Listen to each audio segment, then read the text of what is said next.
আসসালামু আলাইকুম ভিউয়ার্স, আশা করি সবাই ভালো আছেন।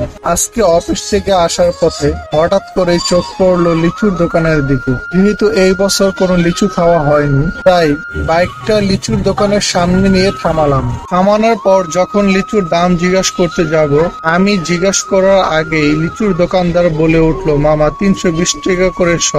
যেহেতু আমার পরিবার ছোট, তাই বললাম আমাকে 50 পিস দিলেই হবে।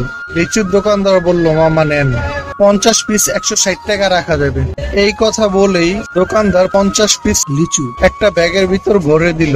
আমি বললাম, মামা গুনে দিলেন না? দোকানদার, নেন মামা, আরো 4টা বাড়িয়ে দিলাম। আমি বললাম, মামা বাড়িয়ে দেওয়া প্রয়োজন নেই, আপনি আমাকে গুনে দেন। প্রথমে দোকানদার রাজি না হলেও পরবর্তীতে গোনা শুরু করলো। দোকানদার বলল, মামা আমার গোনার সময় নেই, যদি গুনে দেই তাহলে ছিঁড়ে ছিঁড়ে দিতে হবে। আমি বললাম, আমার সমস্যা নেই, তাও আপনি গুনে দেন। অবাক হলাম তখনই যখন উনি 4 পিস বেশি দেওয়ার পরও প্যাকেটে লিচু ছিল 46 পিস। আমি দোকানদারের দিকে তাকাই, দোকানদার আমার দিকে তাকায়। আমি বলি, কি মামা, আপনি না 4 পিস বেশি দিয়েছেন? উত্তরে দোকানদার বলল, লিচু কিনলে 2-4 পিস কমই হয় মামা। এখানে আমার কথা হলো, আমরা টাকা যদি পুরোটাই দেই তাহলে আমাদেরকে লিচু কেন কম দেওয়া হবে? আমার মতন কার কার সাথে এমনটা ঘটেছে কমেন্টে জানাবেন। ভিডিও ভালো লাগলে ফলো দিয়ে পাশে থাকবেন। আল্লাহ হাফেজ।